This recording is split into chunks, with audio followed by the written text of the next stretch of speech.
अगर आप सोयाबीन के किसान हैं, सोयाबीन व्यापारी हैं या किसी भी तरह से सोयाबीन बाजार या खाद्य तेल बाजारों से ताल्लुक रखते हैं तो ये खबर आपके लिए बेहद जरूरी है, क्योंकि ब्राजील से आई ये खबर सिर्फ एक उत्पादन का अनुमान नहीं बल्कि आने वाले 1 साल के विदेशी सोयाबीन और खाद्य तेल बाजार का रोड मैप है। चलिए इस खबर के जरिए हम आपको बताने की कोशिश करेंगे कि आने वाले 1 साल में सोयाबीन की कैसी तस्वीर बनती हुई दिखाई दे रही है। क्या बाजारों में आने वाले समय में सोयाबीन की कीमतों में तेजी आएगी या फिर बाजार गिरावट के साथ कारोबार करते दिखाई देंगे। आपको पहली नजर में ये लग सकता है कि रिकॉर्ड उत्पादन सोयाबीन का होगा तो कीमतें गिरेंगी, लेकिन असली तस्वीर इससे कहीं ज्यादा मुश्किल है। आइए समझते हैं। यूएसडीए का अनुमान आ गया है कि 26-27 में Brazil 18 crore 40 lakh ton soybean पैदा करेगा और अगर ब्राजील का ये लक्ष्य हासिल हुआ तो ये लगातार उसका तीसरा रिकॉर्ड होगा। लेकिन सवाल ये है कि क्या रिकॉर्ड उत्पादन का मतलब रिकॉर्ड सप्लाई भी होगा? फिलहाल ये जरूरी नहीं, क्योंकि इस बार कहानी सिर्फ उत्पादन की नहीं बल्कि क्रशिंग और बायोडीजल की भी है। आपको बता दें कि ब्राजील में सोयाबीन क्रशिंग बढ़कर 6 करोड़ 25 लाख टन होने का अनुमान लगाया गया है, यानी कि पहले के मुकाबले ब्राजील अब ज्यादा सोयाबीन देश के अंदर ही प्रोसेस करेगा। सरल शब्दों में कहें तो कच्चा सोयाबीन कम बाहर जाएगा, लेकिन सोया मील और सोया तेल का उत्पादन बढ़ेगा। यानी कि ब्राजील अब सिर्फ कच्चा माल बेचने वाला देश नहीं रहना चाहता बल्कि वैल्यू एडिशन पर फोकस करना चाहता है, और यही वजह है कि बायोडीजल इस पूरी कहानी का सबसे बड़ा किरदार बन गया है। हालांकि 2016 ब्लेंडिंग लागू करने में देरी हुई है, लेकिन मौजूदा बायोडीजल नीति भी घरेलू सोया तेल की मांग को लगातार बढ़ाती दिखाई दे रही है। यानी कि ब्राजील में उत्पादन तो बढ़ रहा है, लेकिन उसकी घरेलू खपत भी उसी रफ्तार से बढ़ रही है।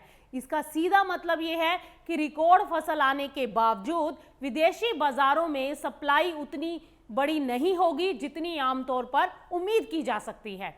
अब बात भारत की। भारत जो कि दुनिया का सबसे बड़ा खाद्य तेल आयातक है, और अगर ब्राजील का सोया तेल निर्यात 17 लाख टन तक पहुंचता है तो भारत को सोया तेल की सप्लाई बेहतर हो सकती है। लेकिन यहां एक दूसरा पहलू भी समझना होगा। अगर ब्राजील ज्यादा सोया तेल बायोडीजल इंडस्ट्री में इस्तेमाल करेगा तो निर्यात के लिए उसके पास उपलब्ध सोया तेल की मात्रा सीमित हो जाएगी। यानी भारत को राहत तो मिलेगी, लेकिन बहुत बड़ी राहत की उम्मीद करना फिलहाल यहां जल्दबाजी होगी।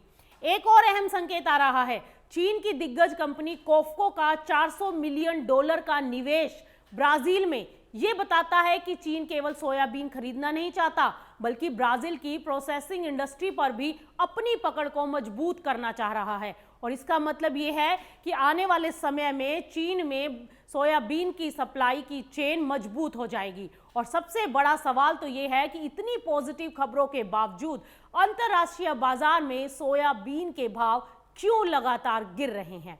चलिए बताते हैं इसके पीछे के कारण क्या है। पहला कारण है ब्राजील और अर्जेंटीना दोनों में रिकॉर्ड उत्पादन की खबरें आना। दूसरा, अमेरिका में भी फसल की स्थिति फिलहाल संतोषजनक है। और तीसरा, विदेशी अर्थव्यवस्था और जियोपॉलिटिकल टेंशन के कारण कमोडिटी बाजार में निवेशकों का रुख सतर्क बना हुआ है।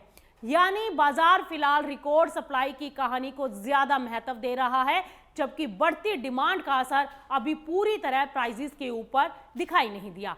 लेकिन किसानों और व्यापारियों के लिए सबसे बड़ा रिस्क जो इस समय पर है वो अभी भी अल नीनो है। अगर दक्षिण अमेरिका में मौसम बिगड़ता है या बायोडीजल की अनिवार्य ब्लेंडिंग तेजी से बढ़ेगी तो यही बाजार कुछ ही महीनों में तेजी की ओर भी मुड़ सकता है। अब भारत के बाजार के लिए क्या इशारा है? अगर अंतर्राष्ट्रीय बाजार दबाव में रहता है तो भारत में सोया तेल और अन्य खाद्य तेलों की कीमतों में गिरावट आ सकती है।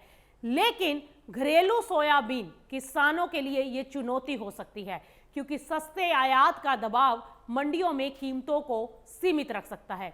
यानी कि उपभोक्ताओं के लिए राहत होगी, लेकिन किसानों के लिए अलर्ट रहने का समय।